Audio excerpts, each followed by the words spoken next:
जो अपना नेता प्रतिपक्ष ही नहीं चुन पाए 5 साल में, वो बोर्ड बनाने का दावा कर रहे हैं, तो अपन उनकी बात क्या मानेंगे। इन 2-2.5-3 साल में जो विधायक का कार्यकाल हुआ है अभी 2023 से 26 तक, मैंने ऐसा विधायक नहीं देखा जो रोडों पे घूम रहा हो, खोद रखा है वहाँ पे। तो इसमें जो इंजीनियर हैं, अधिकारी हैं, जो लापरवाह अधिकारी है, उनकी गलती है और उनके खिलाफ कार्रवाई भी होनी चाहिए। 2 साल से चुनाव नहीं हो रहे थे तो काफ़ी परेशानियां जनता को उठानी पड़ी, क्योंकि एक कांग्रेस दावे करती है तो कांग्रेस की सरकार में कांग्रेस ने क्या कर लिया, और भाजपा का बोर्ड बनेगा इसमें कोई संदेह है ही नहीं। नमस्कार, मैं हूं मोहम्मद यासर, आप देख रहे हैं टी न्यूज़ राजस्थान। जैसा कि आपको पता है, नगर निगम चुनाव को लेकर बीजेपी और कांग्रेस अपनी तैयारियों में जुटा हुआ है। कांग्रेस अपना दावा कर रही है कि इस बार आने वाले नगर निगम चुनाव में 7वां बोर्ड कांग्रेस का बनेगा, तो यही दावा बीजेपी भी कर रही है। इसी बात को लेकर आज हमारे साथ मौजूद है युवा नेता बीजेपी के मयूर ध्वज जी। हम बात करेंगे इनसे और जानेंगे आने वाले नगर निगम चुनाव के बारे में।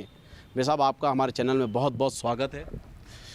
आपका बहुत बहुत धन्यवाद करता हूं कि आपने मुझे आज यहाँ इनवाइट किया है आपके चैनल में इंटरव्यू के लिए।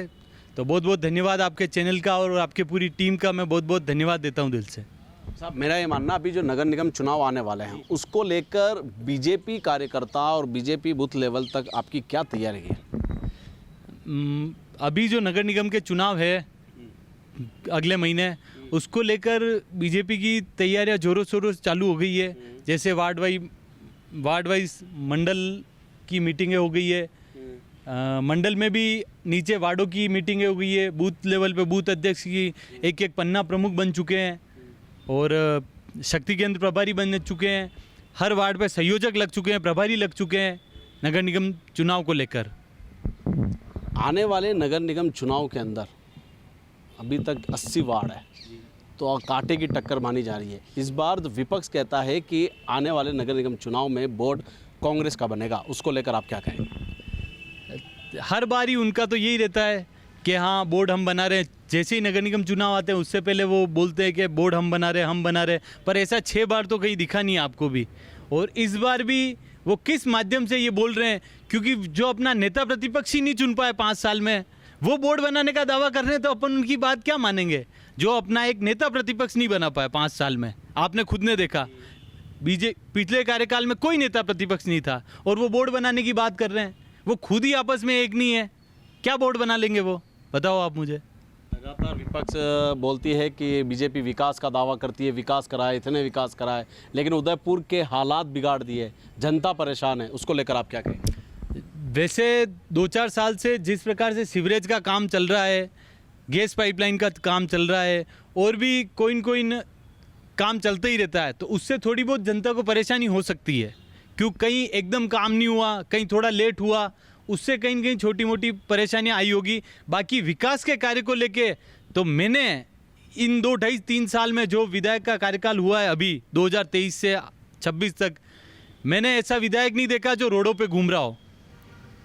अपने शहर को एक बहुत विकास पुरुष जैसा विधायक मिला है, जो आम जनता के बीच में घूम रहा है, रोडों पे दिख रहा है। आज जैसे आप देख रहे हो एलिवेटेड रोड का काम करा है, तो एक बहुत बड़ी अपॉर्चुनिटी उसमें।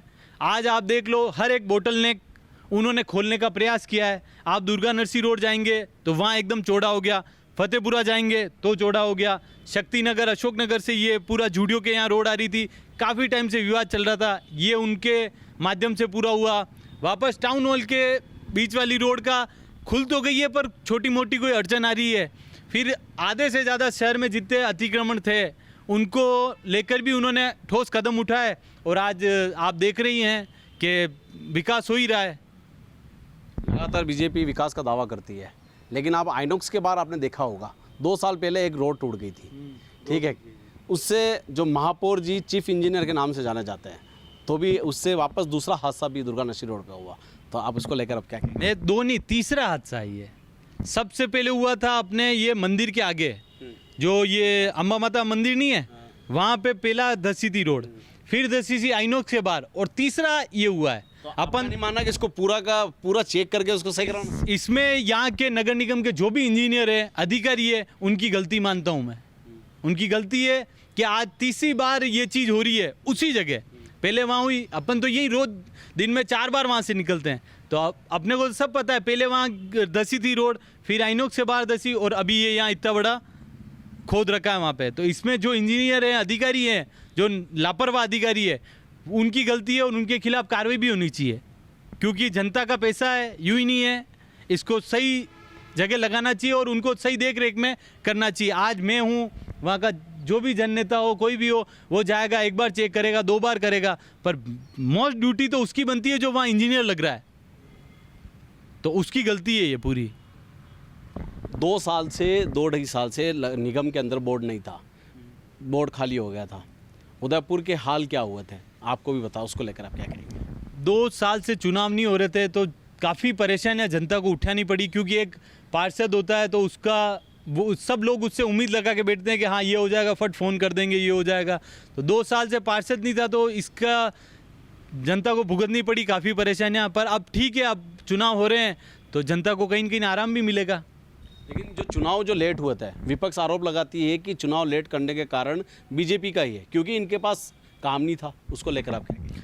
काम तो क्या, एक ओबीसी आयोग की रिपोर्ट आनी बाकी थी, तो वो बहुत बड़ा सर्वे था अपने आप में। तो लेकिन विपक्ष आरोप लगाता है आपके ऊपर। अब वो ओबीसी की रिपोर्ट आए तो वो चुनाव कराए। जैसे अभी ओबीसी की रिपोर्ट आई तो 50 या 60% ओबीसी रिजर्व सीटें हुई है, और 33% महिला आरक्षण, 103 सीटें महिला भी लड़ेगी। तो इस प्रकार से ओबीसी को वर्ग को बहुत बड़ा वर्ग है अपने राजस्थान में ओबीसी का, तो उस वर्ग को फायदा होगा, ये तो उनको सोचना चाहिए। काफ़ी प्रत्याशी ओबीसी के लड़ पाएंगे इस सर्वे के वजह से। आयोग उदयपुर आयड़ जो नदी है उसको वेनिस के नाम से जाना जाता है, लेकिन विपक्ष बोलता है इसको वेनिस नहीं है। इसकी हालात देख ले आप, क्या हालात कर दिए, और आने जब पानी आया था सब बह के चला गया, यानी बीजेपी ने इसकी पूरी ऐसी दी। उसको लेकर आप क्या कहेंगे? देखो, आयड़ में जब छोटा था, जब थोड़ा और बड़ा हुआ तब आयड़ देखता था मैं, उससे तो काफ़ी हालात सुधरे हुए हैं अभी। पहले उस टाइम के देखा जाए तो उस टाइम खड़ा भी नहीं रह पा रहे थे अपन आयड़ में, आज खड़े रह के बात कर पा रहे हैं उस आयड़ के अंदर। ठीक है, कुछ काम करते हैं अपन, समय लगता है किस चीज़ को, धीरे धीरे टाइम लगेगा, आयड़ और अच्छी बन सकती है। मैंने पहले भी सुझाव दिए कि अहमदाबाद पे जैसे पास में वो वॉल बना रखी है वॉकिंग के लिए, वैसी पाथ वे बनाया जाए आयड़ के, तो और सुंदर दिख सकती है। और जो पानी की जगह उसको पूरा छोड़ा जाए, ताकि कोई भी ऐसी नहीं हो, और उसको छोड़ के फिर वो पाथवे बनाए, ताकि लोगों के वॉक करने का भी एक अच्छा, वहाँ से लेके वहाँ तक आराम से घूम पाए लोग। तो पहले तो अपन खड़े ही नहीं रह पा रहे थे आयड़ में, आज कितने ही बच्चे शाम शाम को बैठते हैं वहाँ पे। मैं यहाँ से आइनॉक्स के यहाँ से निकलता हूँ, कितने ही लोग क्रिकेट खेलते हैं, कोई फैमिली परिवार बैठता है वहाँ, तो बैठ तो पा ही रहा है ना। तो उससे तो अभी सुधार है ना। हाँ ठीक है, कोई चीज़ें टाइम लगता है किसी को करने में, चीज़ होगी, ख़राब होगी, फिर वापस होगी। कम से कम लास्ट ऑफ आदमी का यही है मोटिव कि ये अच्छी हो जाए। तो 50% 60% जितनी भी हुई, आज खड़े रह पा रहे हैं लोग, तो आने वाले समय में और विकास होगा तो अच्छी हो पाएगी। एक पहल तो की है। आप एक युवा नेता है, आप जनता को क्या संदेश देंगे और युवाओं को क्या संदेश देंगे आने वाले नगर निगम चुनाव को लेकर? मैं तो यही कहूँगा आने वाले युवाओं को, जो भी युवा पीढ़ी है, जो भी लोग हैं, कि आप देखें, काम हुआ। आज शहर में देख रहे हो, हाँ ठीक है, थोड़ी बहुत परेशानी आएगी, जब काम होगा तब थोड़ी बहुत परेशानी आएगी। कांग्रेस दावे करती है, तो कांग्रेस की सरकार में कांग्रेस ने क्या कर लिया? आयड़ नदी को लेके सब आरोप लगाती है, प्रत्यारोप लगाती है। भाई राजा तो तुम्हारा था, सीएम तुम्हारा था, नगर निगम बोर्ड तो क्या है? आज सीआई के सामने एसपी, वही वाली बात हो गई। नगर निगम महापौर और सीएम तो कांग्रेस का था। तो आपको ऐसे घोटाले कुछ भी हुए तो पकड़ना चाहिए, आपको कार्रवाई करवानी चाहिए। हम तो उसके साथ हैं। अगर किसी ने गलत किया है तो अच्छा होगा, उसके ऊपर कार्रवाई होगी। तब आप क्यों नहीं आवाज़ उठाते हो? उठानी चाहिए, आपको घेरना चाहिए सबको। तो युवाओं को क्या संदेश देंगे? युवाओं को संदेश यही है कि देखें आप काम, और अच्छी पार्टी के साथ जुड़े, जो विकास के कार्यों को लेके आगे बढ़ रही है, और उनको जिताना चाहिए। और भाजपा का बोर्ड बनेगा, इसमें कोई संदेह है ही नहीं, क्योंकि ये खुद ही आपस में ही एक नहीं है, तो फिर कैसे बोर्ड बना पाएंगे? ये तो थे हमारे साथ युवा नेता मयूर ध्वज। ऐसे ही कई हस्तियों से आपको रूबरू करवाते रहेंगे। कैमरामैन गिरिराज के साथ मोहम्मद यासर, टी न्यूज़ उदयपुर।